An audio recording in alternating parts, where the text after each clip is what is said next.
Hello, good morning to all of you. ನಿನ್ನೆ ಬೆಳಗಾವಿಯಿಂದ ಒಂದು ಟೆಲಿಫೋನ್ ಬಂತು. ಅಷ್ಟಗ್ರಹ ಯೋಗ ಬಗ್ಗೆ ಸ್ವಲ್ಪ ಮಾಹಿತಿ ಕೊಡಬೇಕು ಅಂತ. ಅಷ್ಟಗ್ರಹ ಯೋಗ ಅಂದರೆ ಏನು? ಒಂದೇ ಮನೆಯಲ್ಲಿ 8 ಗ್ರಹಗಳು ಸೇರಿರುವುದು.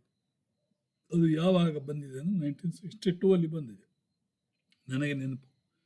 ಸೊ ಅವರಿಗೆ ಜಗನ್ನಾಥ ಹೋರ ಓಪನ್ ಮಾಡಿ 1962 ಅಲ್ಲಿ ಫೆಬ್ರವರಿ ತಿಂಗಳಲ್ಲಿ ಕೊನೆಗೆ ದಿನಗಳನ್ನು ಹಿಂದಕ್ಕೆ ಹಾಕಿ 5 ಫೆಬ್ರವರಿ 1962 1962 16:04:01 ಸಾಯಂಕಾಲಕ್ಕೆ ಕರೆಕ್ಟಾಗಿ ಸೂರ್ಯ, ಶನಿ, ಶುಕ್ರ, ಬುಧ, ಮಂಗಲ್, ಕೇತು ಎಲ್ಲ 8 ಗ್ರಹಗಳು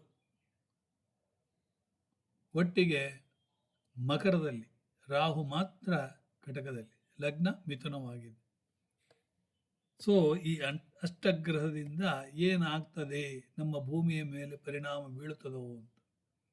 ನ್ಯಾಚುರಲಿ ನಮ್ಮ ಭೂಮಿಯ, ನಮ್ಮ ಇಂಡಿಯಾ ಪ್ರರ್ಟಿಕ್ಯುಲರ್ಲಿ ನಮ್ಮ ಭಾರತಕ್ಕೆ ಅದು ಇಂಡಿಯಾದ ಲಗ್ನ ವೃಷಭ ಲಗ್ನಕ್ಕೆ ಭಾಗ್ಯದಲ್ಲಿ ಬಂದು ಸೇರಿರ್ತಾರೆ. ಭಾಗ್ಯದಲ್ಲಿ ಬಂದು ಸೇರಿದರೆ ಏನಾಗ್ತದೆ ಅಂತ ನೀವು ಕೇಳ್ಬೋದು, ಆಯಿತಾ? ಅದರಲ್ಲಿ ನಾನು ಎಲ್ಲವನ್ನು ತೆಗೆದಿದ್ದೇನೆ ನೋಡಿ. ಭಾವಕುಂಡಲಿಯನ್ನು ತೆಗೆದಿದ್ದೇನೆ, ನವಾಂಶವನ್ನು ತೆಗೆದಿದ್ದೇನೆ, ಷಷ್ಠ್ಯಾಂಶವನ್ನು ತೆಗೆದಿದ್ದೇನೆ, ಸಪ್ತಾಂಶವನ್ನು ತೆಗೆದಿದ್ದೇನೆ.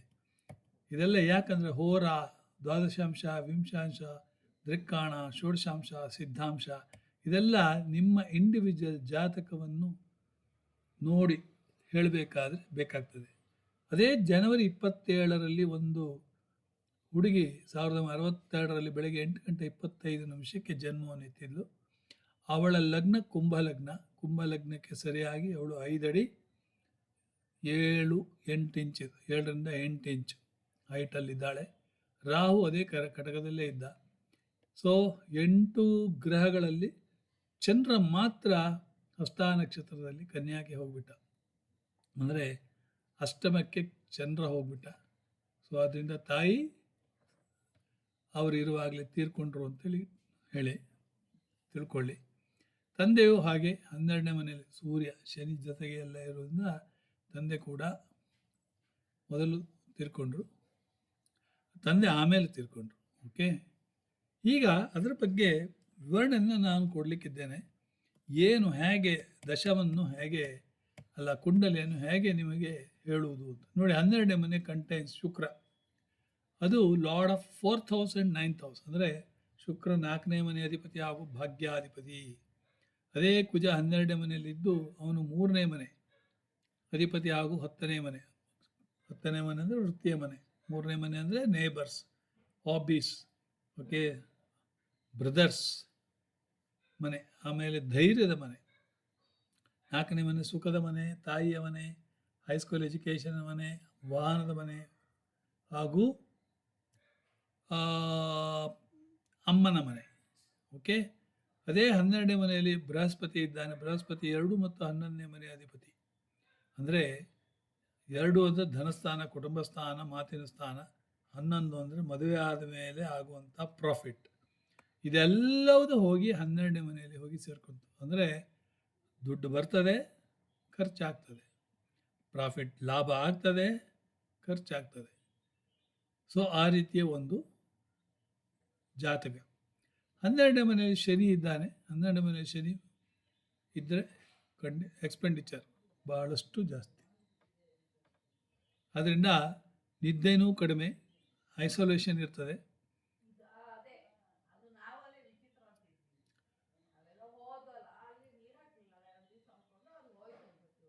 ಹನ್ನೆರಡು ಮನೆಯಲ್ಲಿ ಬುಧ ಇದ್ದರೆ 5th house and 8th house.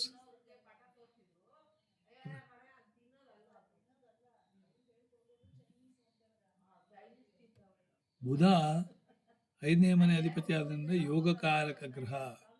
ಶುಕ್ರ 9ನೇ ಮನೆ ಅಧಿಪತಿ ಆದ್ದರಿಂದ ಯೋಗಕಾರಕ ಗ್ರಹ. ಅವಳಿಗೆ ಶುಕ್ರನು ಯೋಗಕಾರಕ, ಬುಧನು ಯೋಗಕಾರಕ.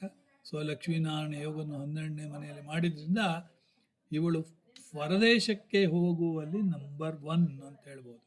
ಪರದೇಶಕ್ಕೆ ಒಂದು ಸಿಂಪಲ್ ಒಂದು ಕಂಪನಿಯಲ್ಲಿ ಇದ್ದು ಅವಳು ಪರದೇಶಕ್ಕೆ ಹೋಗಿ ಬರ್ತಿದ್ಲು.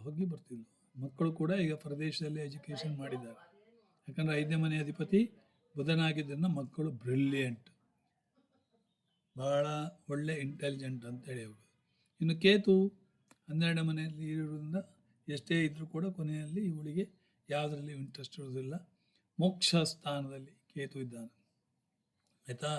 ಹಾಗೆ ಚಂದ್ರನ 8ನೇ ಮನೆಯಲ್ಲಿ ಇರೋದ್ರಿಂದ ಅವನು lord of the 6th house, ಆದ್ದರಿಂದ ಅದು ಒಂದು ರೀತಿಯಲ್ಲಿ ವಿಪರೀತ ರಾಜಯೋಗ ಅಂತೇಳಿ ಹೇಳ್ಬೋದು.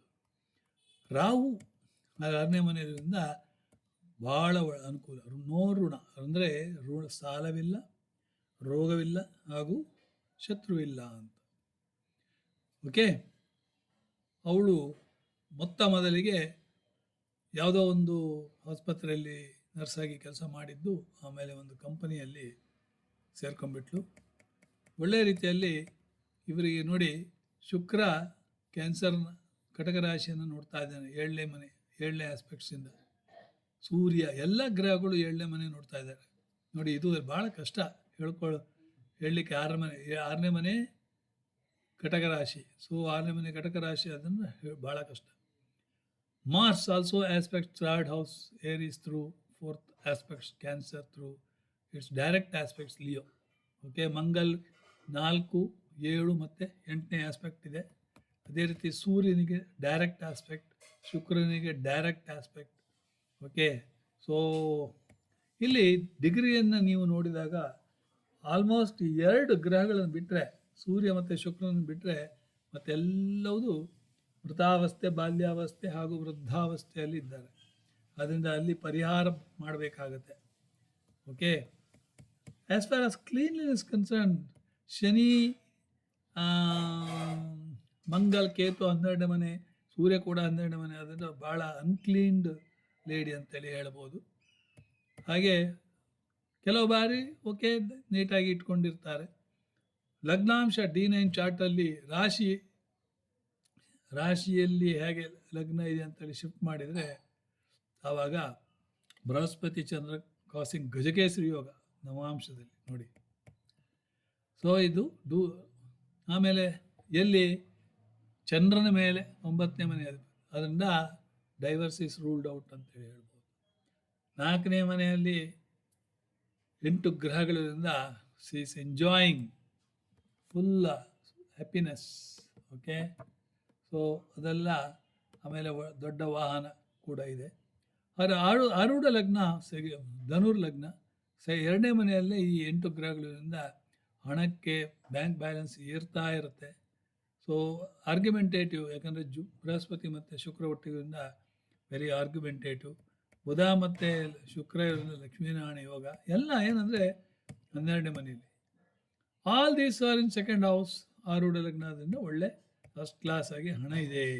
ಓಕೆ, ಸೊ ಇದಿಷ್ಟು ನಿಮಗೆ ಅಷ್ಟಗ್ರಹ ಯೋಗದ ಜಾತಕಗಳ ಬಗ್ಗೆ ವಿಮರ್ಶೆಯನ್ನು ಕೊಟ್ಟಿದ್ದೇನೆ. ನೀವು ಕೂಡ ನೋಡಿ, ಯಾಕಂದರೆ ಇದರಿಂದಾಗಿ ನಿಮಗೆ ಹಲವಾರು ವಿಚಾರಗಳು ತಿಳಿತದೆ. ಇಷ್ಟನ್ನು ಹೇಳಿ ಇಲ್ಲಿಗೆ ಮುಗಿಸ್ತೇನೆ. ಜೈ ಹಿಂದ್, ಜೈ ಭಾರತ್. ರಾಮ್ ರಾಮ್, ರಾಮ್ ರಾಮ್, ರಾಮ್ ರಾಮ್.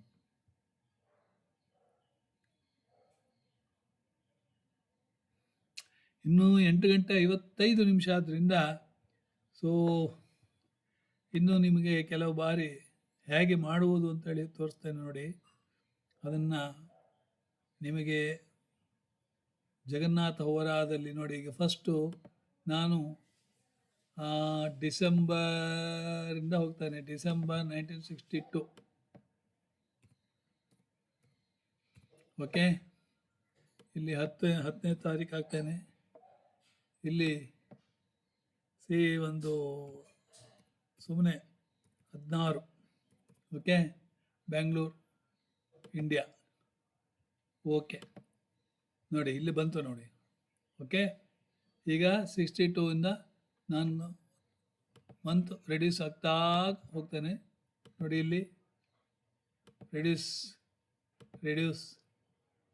ನೋಡಿ, 4 ಗ್ರಹಗಳು ಸೇರಿದೋ ರೆಡ್ಯೂಸ್ ಎಷ್ಟು ಜುಲೈಗೆ ಬಂತು, ಜೂನಿಗೆ ಬಂತು, ಮೇಗೆ ಬಂತು, ಏಪ್ರಿಲಿಗೆ ಬಂತು, ಮಾರ್ಚಿಗೆ ಬಂತು. ನೋಡಿ 6 ಗ್ರಹಗಳು ಸೇರ್ಕೊಂತ ಫೆಬ್ರವರಿಗೆ ಬಂತು, ಜನವರಿಗೆ ಬಂತು. ಜನವರಿಯಲ್ಲಿ ಒಂದು ಡೇ ಹಿಂದಿಂದ ಹೋಗೋಣ.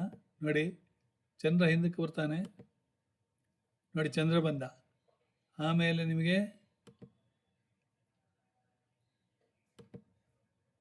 ನೋಡಿ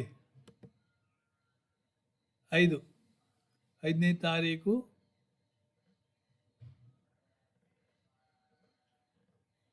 ಅಲ್ಲ, ಇದು ಫೆಬ್ರವರಿ ಹೋಗ್ಬೇಕಾಗುತ್ತೆ. ಸ್ವಲ್ಪ ತಡೀರಿ, 1 ಮಿನಿಟು. ಮತ್ತು ಫೆಬ್ರವರಿ ತಿರ್ಸ್ತೇನೆ. ಹಾಂ, ಫೆಬ್ರವರಿ ನೋಡಿ, ಫೆಬ್ರವರಿ 5, 16, 4 ಸಾಯಂಕಾಲ 4 ಗಂಟೆಗೆ ಎಲ್ಲ ಗ್ರಹಗಳು ಸೇರಿಬಿಟ್ಟು ಹೋಯ್ತಾ. ಸೊ ಇದು ನಿಮಗೆ ಫೈಂಡ್ ಔಟ್ ಮಾಡಲಿಕ್ಕೆ ಒಂದು ರೀತಿ.